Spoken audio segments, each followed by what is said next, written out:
Hello guys, Furball the Hemi, your friendly neighborhood hamster is back again for another Hypixel Skyblock video. Today we will be discussing about the future of Skyblock, and I will be giving a balanced discussion based on what Skyblock did right or wrong, along with what Skyblock should do in the near and in the far future. On my previous video, I covered the positives, or basically what Skyblock did right. So if you want to see the full review on this controversial topic, be sure to watch the previous video as well, link in the description. And with that, let's begin with the video. Mistake number 1. Uncontrolled RNG. Now, I am not asking for Skyblock to remove RNG entirely. RNG does have its merits, and it does spice up the game to make it fun and exciting once in a while. Just recall the moments when you got a good RNG drop, like a Tarantula Talisman, Overflux, or Scythe and whatnot. It's pretty awesome, right? And that's why RNG exists. It is to provide excitement through the unlikely chances of you winning something. And I shall not dismiss the merits of RNG in this video today, but the case I am setting is towards the idea that fully uncontrolled RNG is bad. Now, what does this mean, you may ask? Uncontrolled RNG basically means only purely letting the random number generator or a percentage chance to purely decide whether you got an item with no other factors that can increase or decrease the odds, such as a pity timer for example. Magic Find potions don't count because they are not mutually exclusive to every player, as every player can get plus 75 or plus 85% Magic Find. However, a pity timer counts as control RNG because it is unique to every player and boosts the percentage chances of getting a rare item uniquely for every player for their circumstances. Where if you stay in the same lobby and grind zealots, if you killed enough zealots and yet still didn't get a summoning eye, the summoning chance of a special zealot will increase.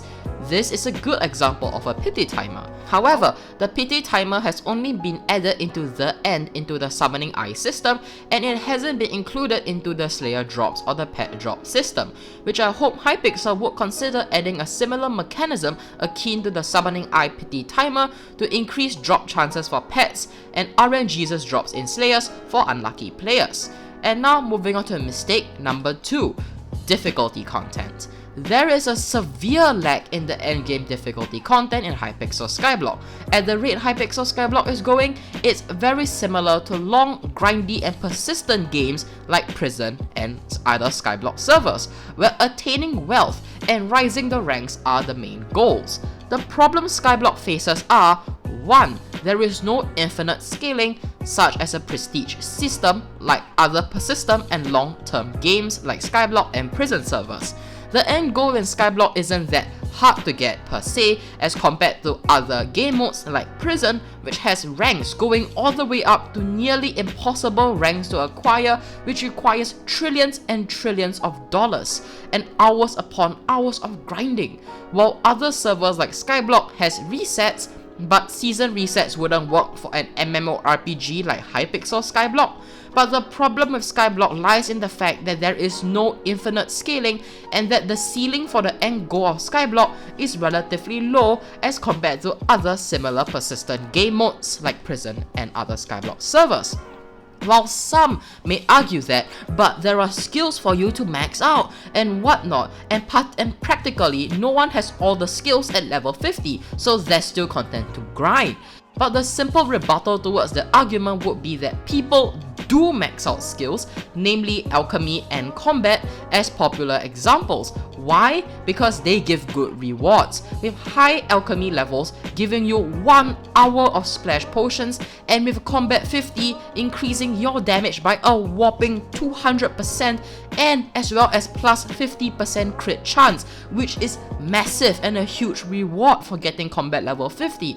While other skills like mining and farming only giving you 3 times more drops from farming or mining, as well as a meager HP or defense boost that is irrelevant and insignificant as compared to the buffs alchemy and combat gives, which is why few people grind those skills, and that is why not everyone has every single skill up to level 50, because the rewards are just useless as compared to the time needed to get them.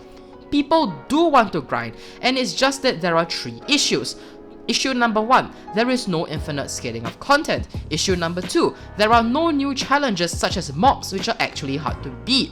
Issue number 3, even if there are some spots of infinite scaling of content, the rewards are insignificant to grind for them. My solution to this would be relatively simple. You don't need some cool new addition that will add even more burden towards the development team. For issue number 1, there is a relatively simple solution. Just add customization for your weapons or armor. Think hot potato books, but you can buff your armor even more in other aspects such as health, defense, critical damage, critical chance, mana, and even speed. But in return, for a small buff in one of the 6 stats for your armor piece or weapon, you will have to pay the high price like 1 million coins for the first stat buff which you can select, and the next stat buff costing 2 million coins, 3 million coins, and so on and so forth. These upgrades can be added from the blacksmith. This would actually be decent for endgame players, as endgame players are preparing for dungeons at the moment, and by adding a stat buff system that costs more with each use, it would actually persuade endgame players to actually use their 50 million plus coins sitting in their bank and rotting away to actually grind for coins and to actually use those coins, thereby giving endgame players actually stuff to do that isn't too resource heavy on the development team, since it just requires stat buffs and GUI implementations with no new weapons or no new drops. The solution to issue 2 is also relatively simple, just by adding new Slayer bosses with higher health, higher damage, which in turn results in better drop rates and better drop quantities. We don't even need new items from new Slayer bosses, just higher drop chances and drop quantities, and I'm pretty sure endgame players would be satisfied with the additional challenge. Because tier 4 bosses in Hypixel Skyblock, which are known as the toughest bosses in Hypixel Skyblock, are honestly a cakewalk, to be honest, for many endgame players. And for issue number 3, there is also a relatively simple change, but it will require more work on the development team. I recommend changing the buffs for certain skills such as farming, fishing, mining, foraging, and enchanting. Perhaps for foraging, instead of just more logs per level, perhaps make foraging give players an extra percentage damage when using axes as a weapon, such as the Raider's Axe, but increasing in quantities of 2% extra damage per level when using axes, which would actually make it worth grinding when future axe-based weapons are added. And for the fishing skill, I think it's fine, but Hypixel should buff the treasures from fishing to actually be items of more value, because no one cares about fishing up an enchanted clay or an enchanted diamond and counting that as treasure, because that is almost worth nothing. And for the farming skill, I think it would be nice if it increased your base health regeneration by like 2% per level instead of just extra base health. Thus at level 50, you will get plus 100% base health regeneration, which is pretty cool when stacked with Zombie Slayer 7's plus 8's plus 50% base health regeneration perk. And for the mining skill, I think it would be nice to work on giving players some magic find buff, perhaps plus 0.5% magic find per level for mining, because mining involves finding rare ores like diamonds, so it will be in flavor for mining to give a small but permanent magic find buff per level of mining. For the enchanting skill, I think to add in the ability for you to ignore enemy defenses by 0.2% per level, as enchanting involves magic, it would be cool if it had armor ignorance capabilities. Lastly, this is also a small but significant point. Mistake number 3, inconsistent punishment. Hypixel banned Pidgeotto for spreading the backpack duplication bug in Lobby 1. Hypixel banned Xerneas for maliciously scamming players and posting them on YouTube. But players who abuse skill leveling to get high levels of skills such as enchanting weren't banned, and other players who scammed others but didn't post it on YouTube like Xerneas weren't banned. And when people did lose money from bugs due to the auction house or to the bank, some were refunded but some weren't. During the dragon bug, we're using the AOTD's ability, which will glitch the dragon, causing it to fly out of the map. If you had proper evidence, you could get your summoning eye back. However, for players who had evidence for the auction house bugs or the bank bugs, which results in them losing coins, didn't even get reimbursed for their losses, this inconsistency has to be addressed. I know Skyblock's development and staff team is severely lacking at the moment, but if you don't slam your foot down and appropriately punish or reimburse all players players equally, it's going to send a message that you are incompetent as a staff team. Furthermore, not only would Skyblock get bad optics from inconsistencies in rules, it will also send a message that it's fine to scam if you don't publicly publish it or announce it on social media and whatnot, which indirectly encourages people to keep scamming. However, although this is a mistake I'm pointing out, Skyblock's staff and development team has come a long way to resolve bugs over the past 7 to 8 months through both punishments and reimbursements. An example of this will be shortly after the backpack duplication glitch, the staff team swiftly closed Skyblock and inspected every account that was online during the duplication glitch time period. It was an effective sweep as they punished those who duplicated and removed those items from the game. Another example of their improvement could also be seen in how they started to soft counter scamming by adding a trading system where you can now trade coins, which does show that although Hypixel doesn't want to punish scammers directly, they are using softer measures to eradicate them, which I think is good on their part as well. If not, the workload would be immense for the understaffed staff team to equally punish every single scammer that's reported. And now for the final verdict. Ultimately, I think Skyblock's main issues lies in the lack of new content once again. It is the main factor that is pushing players away from coming back from the server once they get their goals and achieve them, be it 3/4 strong and a tarantula helmet and an aspect of the dragons, or my goal of getting all 3 final slayer drops. Due to the lack of difficulty content or infinitely scaling content, there is nothing keeping your players back from coming back daily to play on your server, and that is a problem obviously. We don't need perfect dungeons or any perfect update, to be honest with you. We as a community understand that you are humans too and that no update can ever be fully perfect. Sometimes what we really want is some decent content. Sure, some bugs and flaws may exist, but not all of these bugs or flaws can be detected during the developmental phase, right?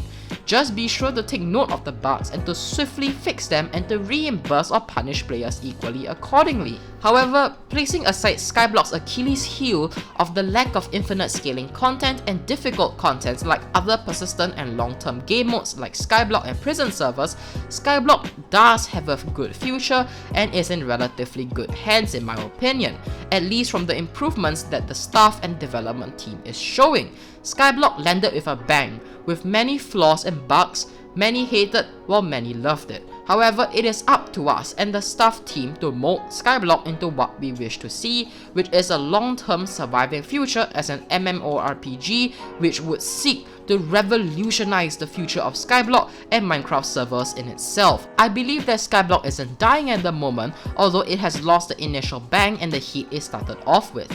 It's currently in its recovery phase as it adds more content and improves the staff and development team before allowing it to be fully released out of the prototype lobby to become a fully refined and nearly perfected MMORPG that will make an impact on Minecraft and Skyblock in itself.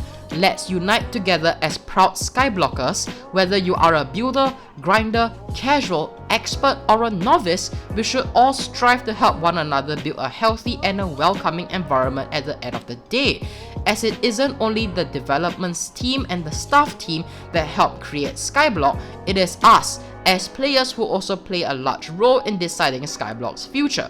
For example, a poor and toxic environment will surely shun away many players from joining, while a friendly and encouraging environment will surely keep many new players to continue to stay and to make Skyblock their new server to come back daily. Skyblock's future isn't just in the hands of the developers or the staff team, it transcends beyond that. It is us, Skyblock players, who also play a role in deciding Skyblock's future.